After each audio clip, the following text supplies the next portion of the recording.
설날은 우리 민족 최대의 명절입니다. 설이란 새해 첫말이라는 뜻이고, 이러한 설날의 어원에 대하여서는 몇 가지 기원이 있습니다. 첫 번째로는 낯설다는 말의 어근인 설에서 설날이 기원했다고 하는 주장이 있습니다. 그런가 하면 설날은 선다라고 하는 새날이 시작된다는 그런 뜻을 가지고 있기도 합니다. 조심하여 가만히 있다고 하는 옛말인 설다라고 하는 단어가 세월을 지나면서 설다, 설다, 설날 이렇게 변해왔다고 주장하는 사람도 있습니다. 설날이 언제부터 시작되었는지는 분명하게 알 수는 없지만은 우리 민족에 있어서 가장 큰 명절인 것만은 분명합니다. 이 좋은 설날을 우리가 어떻게 보내어야지 하는가, 오늘 생각하면서 함께 은혜를 나누기를 원합니다. 하나님께 온 가족이 한 상에 둘러앉아서 감사하는 명절이 될 수 있기를 바랍니다. 기독교는 살아생전에 부모님에게 효도하는 것입니다. 그러나 누구든지 죽고 나면은 죽은 사람 앞에서 절을 하지 않습니다. 조상에게 절을 하는 것이 무슨 죄가 됩니까? 돌아가신 분에게 절하는 것은 존경의 표시이지 신에게 절을 하는 것이 아닌데, 무엇 때문에 조상에게 절하는 것을 우상 숭배라고 그렇게 거창한 말씀을 하십니까? 하고 주장하는 사람들이 혹 있을는지 모르겠습니다. 성경 말씀에서 제사를 드리는 것은, 조상에게 절을 하는 것은 우상 숭배라고 분명하게 말씀을 하고 있습니다. 왜 우상 숭배가 되는가 하면은, 조상이 죽은 영혼이 구천을 떠돌고 다니다가 그 후손들이 제사를 차려놓고 그렇게 절을 하게 되면은 그 떠돌던 조상들이 찾아와 가지고 그 제사밥을 먹고 그 후손들을 축복하여 준다고 생각을 하고 그 죽은 조상 앞에서 절을 하기 때문에 우상 숭배가 되는 것입니다. 복은 누가 줄 수 있습니까? 살아계신 여호와 한 분만이 우리에게 복을 주실 수가 있습니다.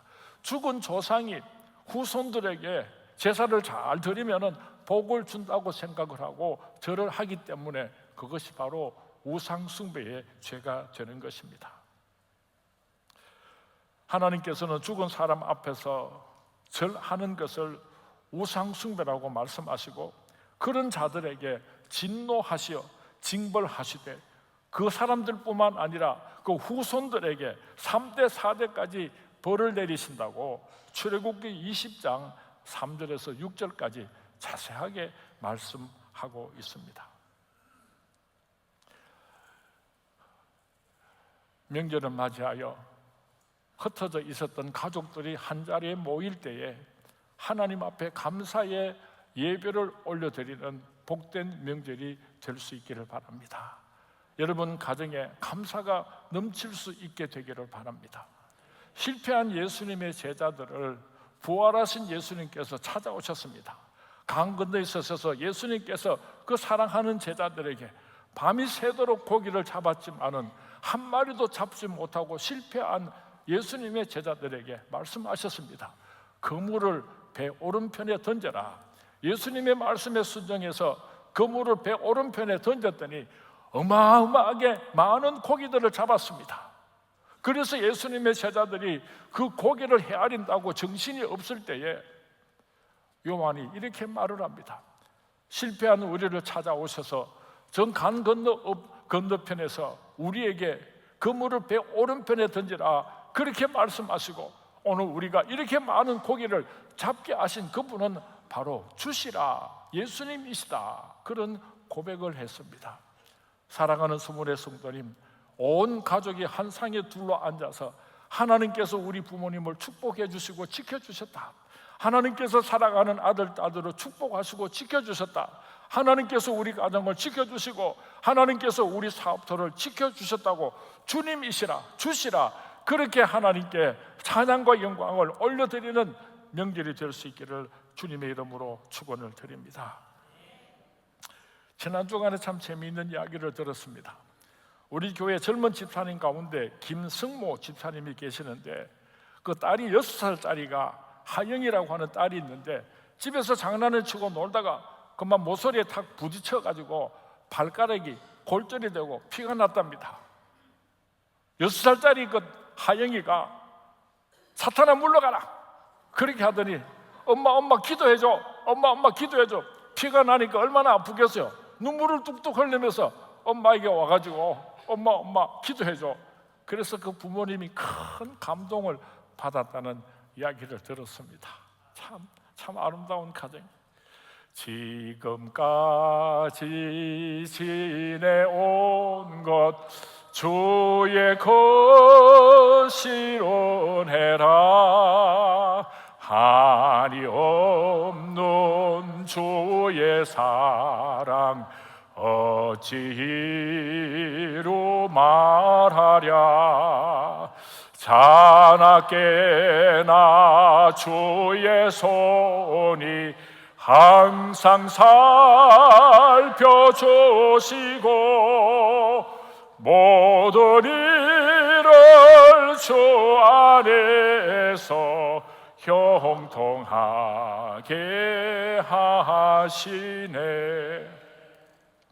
두 번째로는 온 가족이 함께 복된 명절을 지낼 수 있게 되기를 바랍니다. 즐거운 곳에서는 날 오라 하여도 내 쉴 곳은 작은 집 내 집뿐이리. 하나님께서 우리들에게 주신 축복 가운데 가장 아름다운 축복이 있다고 한다면 우리들의 가정입니다.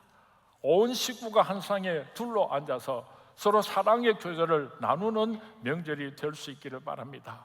부모님에게 효도하는 명절이 될 수 있기를 바랍니다. 우리 어르신들이 좀 돈이 있어야지 손자 손녀가 오면은 그렇게 세뱃돈도 주면서 어른으로서 권위를 세울 수가 있는데, 여러분 가정의 부모님들에게 자녀들이요 용돈을 드릴 때에 쓰고 남은 거 드리는 거는 불효하는 거예요. 우리가 하나님 앞에 예물을 드릴 때도 처음 것을 구별해서 먼저 드리는 것처럼 부모님에게 선물을 드리거나 부모님들에게 효도를 할 때는 제일 먼저 구별해서 드려야 한다는 것을 기억할 수 있기를 바랍니다. 아니 명절이라고 손자 손녀들이 수북히 몰려왔는데 어르신이 세뱃돈 하나 줄 수 없어서 쩔쩔매면 어떻게 합니까? 용돈 좀 많이 드렸으면 좋겠습니다. 내 부모를 공경하라. 그리하면 너희들이 이 땅에서 잘 되고 장수하는 축복을 자자손손에게 주시겠다고 약속을 하시고, 내 부모를 없이 여기는 자는 그 눈을 까마귀에게 쪼이게 하고 그 무서운 저주를 천대까지 이루게 하시겠다고 하나님께서 성경 말씀에서 약속하셨습니다. 부모님을 잘 공경하는, 부모님을 기쁘시게 해드리는 그런 명절이 될 수 있기를, 돌아가시고 나서 엉엉 울고 딴소리 하지 말고 살아생전에 효도 잘 하시는 우리 서문의 가정들이 될 수 있기를 주님의 이름으로 축원을 드립니다. 형제간에도 가족들이 서로 화목하고 아름다운 시간들을 가졌으면 좋겠습니다. 지난 금요일 날 제 누님이랑 같이 큰아버님 집에 찾아뵙고 왔습니다. 제 큰아버님이 원래 나이가 99이십니다. 100살에서 1살 빠지시는 그런 오래 장수를 하신 어르신이신데 참이나 생각을 하시더니 좀 더 사랑하면서 살 걸, 좀 더 사랑하면서 살 걸 그러셨어요. 숨가쁘게 일평생을 살고 그 인생을 돌아보니까 가장 후회스러웠던 것이 좀 더 사랑하면서 살았을 걸, 그렇게 말씀하시더라고요. 사랑하는 소문의 성도님들, 이번 구정에 가족들이 모일 때 뜨거운 사랑을 함께 나누는 아름다운 명절이 될 수 있기를 주님의 이름으로 축원을 드립니다. 성경 말씀에서는 가족을 매우 중요하게 생각을 합니다. 디모데전서 5장 8절 말씀에 보면은 누구든지 자기 친척, 특히 자기 가족을 돌보지 아니하면 믿음을 배반한 자요 불신자보다 더 악한 자니라. 우리 가족을 돌보지 아니하면은 믿음을 배반한 자요 불신자보다 더 악한 자라고 성경 말씀에 기록하고 있습니다. 이번에 명절이 되어서 가족들이 다 모이면은 예수 믿지 않는 가족들과 함께 만날 수밖에 없고 어쩌면 그 사람들과 불편함이 있을 수도 있을 것입니다. 예수 믿지 않는 가족들이 예수쟁이 저것들은 뺀질이 예수쟁이 저것들은 짠돌이 그렇게 요거도 먹으면 절대로 전도할 수가 없습니다. 굳은 일이 있으면 다 내가 도맡아 놓고 해야지 되고, 서로 회비를 낼 일이 있으면 내가 제일 앞장서서 먼저 더 많이 내놓고, 그래야 예수 믿지 않는 가족들이 야, 예수 믿으니까 뭐가 달라도 다르다, 내가 동생이지만은 쟤를 보면은 나도 예수 믿고 싶어, 그렇게 여러분의 삶을 통해서 전도할 수 있는 기회가 될 수 있기를 주님의 이름으로 부탁을 드립니다. 그리고 세 번째로 우리가 이 설을 어떻게 지내야 하는가, 이웃과 함께 지냈으면 참 좋겠습니다. 사도행전 3장 1절에서 9절 말씀에 보면은 초대교회의 최초의 기적을 소개하고 있습니다. 베드로와 요한이 오후 3시쯤 돼가지고 성전으로 기도하러 올라가다가 성전 미문에 앉아있는 태어날 때부터 시작해서 걷지를 못하는 불쌍한 거지를 보게 됩니다. 그래서 베드로가 그 불쌍한 안전뱅이 거지의 오른손을 잡으면서 내가 금과 은은 없지만은 내게 있는 것으로 내게 주노니 곧 나사렛 예수의 이름으로 명하노니 일어나 걸어라, 그렇게 선언을 하니까 이 안전뱅이가 일어나서 걸어가고 뛰어다니고 하나님을 찬양하고, 그래서 온 세상 사람들이 깜짝 놀랐더라고 성경 말씀에 기록해 놓고 있습니다. 초대교회의 첫 번째 이적이 어떻게 해서 일어나게 되었는가 하면은 베드로는 듣는 귀가 있었던 것입니다. 수많은 사람들이 모이고 오고 가는 그곳에서 얼마나 많은 사람들이 무심코 지나갔습니까? 얼마나 시끄러웠겠습니까? 다른 사람들이 듣지 못하는 이야기를 베드로는 그곳에서도 들을 수가 있었던 것입니다. 내 이웃을 내 몸과 같이 사랑하라.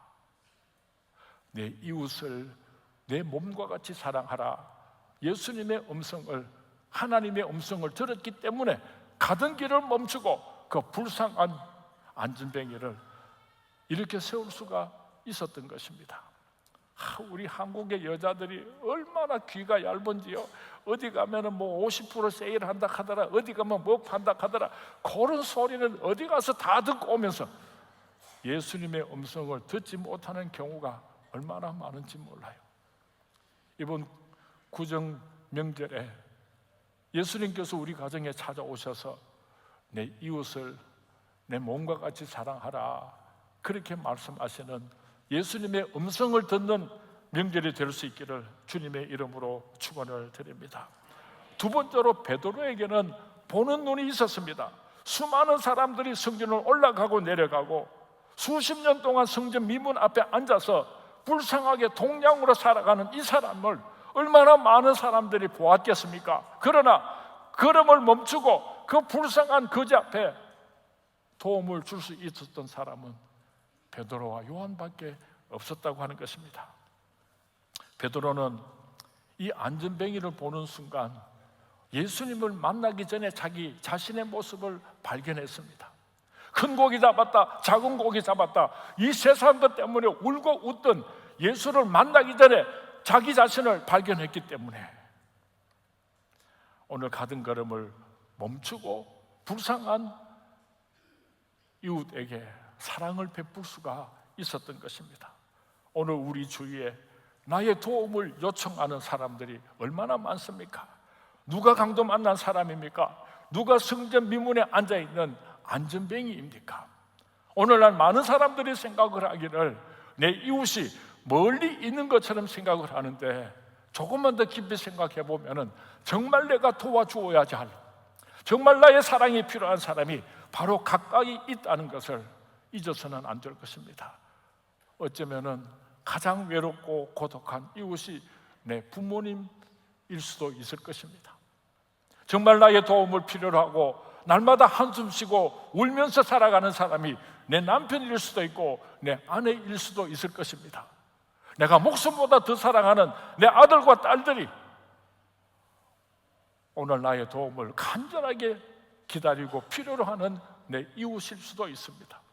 주님의 몸된 교회에서 함께 신앙생활을 하고 그 마음의 아픔을 알지 못하고 있는 바로 내 곁에 있는 그 성도님이 내가 도와주어야 할 이 세상에서 가장 불행한 내 이웃일 수도 있을 것입니다. 많고 많은 내 이웃들이 있는데 왜 내 눈에는 보이지를 않습니까? 여리고로 내려가다가 강도를 만난 사람을 우리가 잘 알고 있습니다. 레이삼과 서기관은 그냥 지나갔습니다. 그럴듯한 핑계가 있었습니다. 나는 하나님의 말씀을 기록하는 사람인데, 거룩한 손인데 저 사람이 죽게 되면 내가 시체를 만지게 되는 것이고, 그러면 하나님 일을 할 수 없게 되는데 다른 사람이 누군가가 도와주겠지, 누군가가 다른 사람이 도와주겠지, 그런 핑계를 댔을 것입니다. 자기가 잘못해가지고 저렇게 강도를 만났지, 그렇게 말을 하면서 모른 척하고 그 자리를 지나갈 수도 있었을 것입니다. 또 어떤 사람은 참 도와주고 싶은데 내가 아무것도 가진 것이 없는데, 내가 다른 사람들에게 도움을 받으면서 살아가야 되는 사람인데 내가 어떻게 저 사람을 도와줄 수가 있습니까? 그렇게 항변하는 사람도 있을 것입니다. 우리 그리스도인들에게는 최고의 선물이 있습니다. 예수 그리스도가 있습니다. 금과 은 나에게 없지만은 내게 있는 것 내게 주노니 나사렛 예수의 이름으로 일어나 걸어라. 우리가 예수 믿지 않는 사람들에게 예수 그리스도를 증거하고 축복의 선물로 줄 수가 있는 것입니다. 나도 당신과 똑같이 별 볼 일 없는 사람이었습니다. 지금도 아무것도 가진 것이 없는 빈털터리입니다. 그러나 내가 가지고 있는 것이 하나 있습니다. 예수 그리스도를 당신에게 드리기를 원합니다. 금과 은 나 없어도 내게 있는 것 내게 주니 곧 나사렛 예수 이름으로 일어나 걸으라. 여러분 곁에 악취가 나는 사람이 있습니까? 고름이 터져서 냄새가 나는 사람이 있습니까? 거짓투성이가 있습니까? 구역질 나는 사람이 있습니까? 그 사람의 손을 잡고 나사렛 예수의 이름으로 명하노니 일어나 걸어라. 그 사람의 아픔을 내 손으로 닦아내고 그 사람의 냄새를 내 눈물로 씻어내고 오늘 이 시대에 내 이웃을 이렇게 세우는 기적의 주인공으로 쓰임 받으시는 우리 선문의 모든 성도님들이 될 수 있기를 주님의 이름으로 축원을 드립니다. 사도 베드로에게는 한 영혼을 사랑하는 불타는 마음이 있었습니다. 아무런 소망이 없이 그저 동양으로 살아가다가 영원한 지옥불에 들어갈 수밖에 없는 불쌍한 인생을 수많은 사람들이 지나쳤지만은 베드로는 그 영혼을 사랑하는 뜨거운 가슴이 있었기 때문에 가던 길을 멈추고 그 사람을 일으켜 세울 수가 있었던 것입니다. 세상 사람들은 이 불쌍한 거린을 자기 발로는 걷지 못하니까 아침에 업고 와서 성전 미물에다가 내려놓고 해질 무렵이 되면 다시 그 불쌍한 사람을 업고 와서 자기 집으로 데려다 주고 그런 사랑을 베풀었을 것입니다. 참 아름다운 사랑이죠. 세상 사람들은 지나가다가 아이고 참 불쌍하다 하고 은입 한 집 던져주고 금잎 하나 던져주고 그렇게 이 불쌍한 사람을 도와주었을 것입니다. 그러나 은잎이 떨어지고 금잎이 떨어지면은 또다시 거지로 되돌아가고 마는 것입니다. 세상 사람들의 사랑은 일시적인 사랑이라고 한다면은 우리 그리스도인들의 사랑은 구체적인 사랑인 것입니다. 오른손을 잡고 이렇게 세워서 자기 발로 걸어가고 자기 발로 뛰어가고 그래서 스스로 일을 하고 돈을 벌어서 행복하게 살아갈 수 있도록 구체적이고 더 적극적인 사랑을 실천하는 것이 바로 오늘 우리 그리스도인들의 사랑이라고 하는 것을 잊어서는 안 될 것입니다. 야고보서에도 보면은 배부르게 하라, 편안하게 하라 하면서 쓸 것을 주지 아니하면은 그것은 사랑이 아니라고 말씀하고 있습니다. 어젯밤에 설교 준비를 하고 있는데 8시 49분쯤 되어가지고 전화가 한 통이 왔어요. 저는 경찰인데 한 사람이 대구역 앞에서 쓰러져가지고 지금 경찰차에 싣고 파티마 병원으로 가고 있는데 당신 연고자가 누구냐 하고 물으니까 대구 선문교회 이상민 목사입니다 하고 전화번호를 줘서, 그래서 경찰이 제게 전화를 한 겁니다. 권오준이라는 사람을 아십니까? 이래요. 제가 알기는 압니다. 하더니 이 사람이 목사님이 보호자라고 하네요. 웃으면서 예 그렇습니까? 지금 파티마 병원으로 데리고 가겠습니다. 예 수고해 주십시오. 그렇게 전화를 끊었습니다. 한 10분쯤 있으니까 또 전화가 한 통이 왔는데 파티마 병원 원무과에서 전화가 왔어요. 지금 환자가 한 사람 들어왔는데 권오준 씨라고 하는 사람이 자기 보호자를 이야기하라니까 대구 서문교회 이상민 목사라고 하는데, 거지 같은 사람이 들어왔는데 치료를 하면 치료비가 많이 나오면 자기들 치료비를 받을 사람이 없으니까 보증인을 날 보고 하라는 거예요. 목사님이 치료비를 책임질 수 있겠습니까? 하고 질문하길래 아니 내가 그 사람을 치료비를 책임져야 할 만큼 그렇게 깊은 관계는 아닙니다. 사실은 이 고로준이라고 하는 사람이요 참 문제가 많은 사람이에요. 지금부터 10수년 전에 감옥에서 나오면서 토요일 날 저를 찾아왔습니다. 자기가 예수를 믿는 사람인데 어쩌고 저쩌고 해서 감옥에 갔는데 새 삶을 살고 싶다고요. 그래서 내가 이 진짜 예수 믿는 사람인가 싶어가지고 주기도문을 외워보라니까 잘잘잘잘 외워, 사도신경 외워 잘잘잘 외워, 십계명 외워라니까 잘잘잘 외워. 이게 거짓말은 아니겠구나 싶어가지고 내일 우리 산부 예배 시간에 예배 참석하면은 내가 형제를 위해서 헌금을 한번 해주겠습니다. 그래서 산부 예배를 마치고 그 권오준 씨를 앞에 내세워놓고 이 사람이 감옥에서 어저께 출소를 해서 우리 교회를 찾아왔는데 새로운 삶을 출발할 수 있도록 우리 성도님들이 헌금을 한번 했으면 좋겠습니다. 그래서 온 성도님들이 그날 헌금을 많이 했습니다. 가방에 그 헌금을 넣어서 열어보지도 안 하고 그 가방채로 이 권오준 씨에게 선물로 주면서 새롭게 시작할 때 우리 서문교회 성도님들의 이 마음을 잊지 말고 정말 그렇게 출발했으면 좋겠다고 간절하게 기도하고 그렇게 헌금을 선물로 줬어요. 그 다음 주부터 교회를 안 나오는 거예요. 한 6개월쯤 지났는데 또 나타났어요. 권오준 씨 그동안 어디 있었습니까? 물으니까요 또 깜방에 갔대요. 깜방에서 살다가 또 출소해서 나왔답니다. 아니 우리 성도님들이 헌금해 줬는데 그 돈은 다 어떻게 했어요? 가만히 있어요. 그러고는 심심하면 교회 찾아오는데요 얼마나 때를 쓰는지 몰라요. 좀 헌금 선물을 동량을 좀 해주면 그 작다고 얼마나 따지고 달라드는지 몰라요. 보이면은 출감한 거고 안 보이면은 감옥 속 간 거고 그렇게 오랜 세월이 지났는데 애를 많이 먹였습니다. 한 번은 자기가 원하는 대로 안 해준다고 교회 마당에 서가지고 삿대질을 하면서 막 욕을 하고 가음을 지르고 그렇게 간 적도 있었어요.